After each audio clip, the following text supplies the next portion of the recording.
Quyidagi oksidlanish qaytarilish reaksiyasining o'ng tomonidagi koeffitsiyentlar yig'indisini aniqlang. Demak, berilishini yozib olamiz. Mana oksidlanish qaytarilish reaksiyasini yozib oldik berilishini. Demak, qachon oksidlanish qaytarilish reaksiyasi deyiladi? Qachonki oksidlanish darajasi elementni, ya'ni moddani, undagi element atomini oksidlanish darajasi o'zgarishi bilan borsa, bu oksidlanish qaytarilish reaksiyasi deyiladi.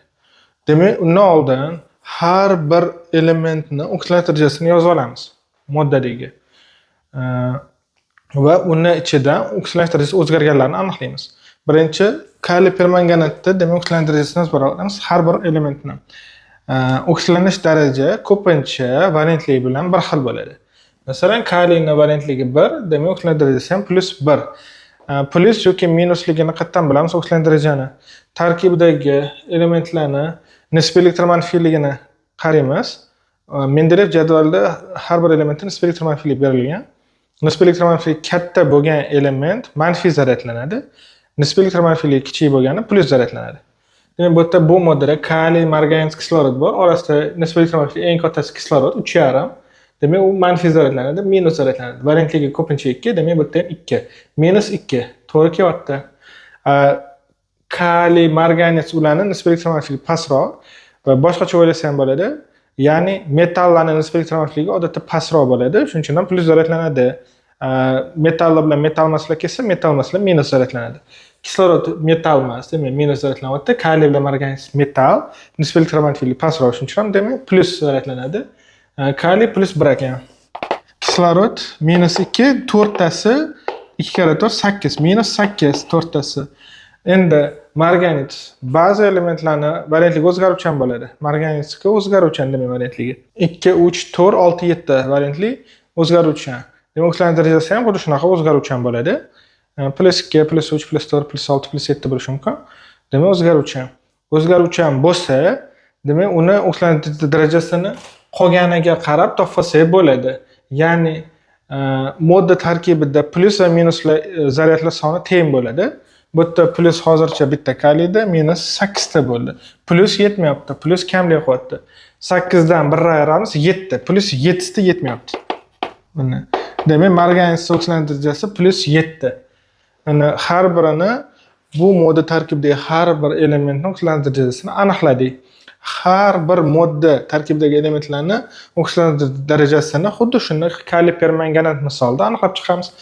Aniqlab chiqdik har birini va o'zgarganini belgilab olamiz. Demak, bu yerda hamma elementlar ham o'zgarmayapti. Masalan, kaliy +1 edi, +1ligacha qolgan. Demak, o'zgarmayapti. Bizda o'zgarganini aniqlashimiz kerak. Marganец o'zgaryapti. +7 dan +2 ga o'tadi va uglerod, metanol tarkibidagi uglerod -2 dan +4 ga o'tadi. Shu ikkalasi o'zgaryapti. Demak, bu oksidlanish qaytarilish reaksiyasi ekan. Endi oksidlanish darajasi kamaysa, ya'ni +7 dan +2 ga o'tadi marganецga, kamaysa oksidlovchi bo'ladi. Demak, marganец oksidlovchi ekan. Uglerodniki -2 dan +4 ga oshyapti. Demak, u qaytaruvchi. Oksidlanish darajasi oshsa qaytaruvchi. Aniqlab oldik, oksidlovchi va qaytaruvchi bor ekan. Masalada bizda reaksiyaning o'ng tomonidagi koeffitsiyentlar yig'indisini toping. Koeffitsiyentlar qo'yib chiqishimiz kerak ekan har biriga.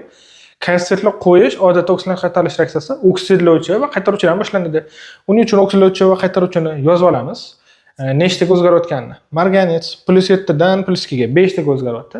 Demak, 5 ta elektron olyapti oksidlovchi bo'lgani uchun. Uglerod -2 dan +4 ga, -2 dan +4 ga 6 taga o'zgaradi. Demak, 6 ta elektron beryapti.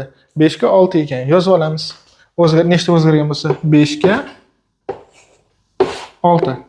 Koeffitsiyentlar ko'rinishiga o'tishi, ya'ni koeffitsiyent berishimiz uchun bu shu teskarisiga o'zgaradi. Nechtaga o'zgargan bo'lsa, teskarisiga almashadi. 6 tepaga, 5 pastga. Demak, 6 va 5. Marganец koeffitsiyenti 6, uglerod koeffitsiyenti 5. Ya'ni marganец 6 tadan, uglerod 5 tadan qo'yib olamiz. 6 ta marganец, 6 ta. Uglerod 5 ta. Endi qolganini koeffitsiyentini qo'ysak bo'ladi. Kaliy 6 ta bo'lsa, bu yerga 3 qo'yamiz. 3 × 2 6 ta kaliy. Sulfat setiga qo'yish uchun demak sulfat bu yerda 3 ta, sulfat 6 ta. 9 ta sulfat. Endi suv qoldi. 9 × 2 18. Bu yerda ham bor ekan. 3 ta bitta 4 × 5 20 ta. 18 ga 20 ni qo'shadigan bo'lsa 38. Demak, suvga necha qo'yamiz? Boshqa vodorod yo'q. 38 ga 2 bo'lamiz, 19. 19 ta suv. Hammasi tenglashdi. Kislorodlardan tenglashdi. Ya'ni sulfat 9 kira 4 36 ta bo'lsa, sulfatda 6 kira 4 24 ta bo'lsa, 36 24 65 ta. Chap tomondagi kislorodlar soni 65 ta. O'ng tomondagi kislorodlar sonini aniqlaymiz. 3 kira 4 12 ta, 6 kira 4 24 ta. Qo'shsak 36, 5 kira 2 10, 46. 46 ga 19. 56 65 bo'lar ekan. Demak, to'g'ri keldi. Endi o'ng tomondagi koeffitsient yig'indisini topamiz. 6 9 5. 6 ga 9 15 ga 5 20. 3 6 5 19. 3 6 5 19. 3 ga 6 9 5 14 ga 19 33. Demak 33 ekan. O'ng tomon degan ekan. O'ng tomondagi koeffitsient yig'indisi 33 ekan. To'g'ri javob B varianti.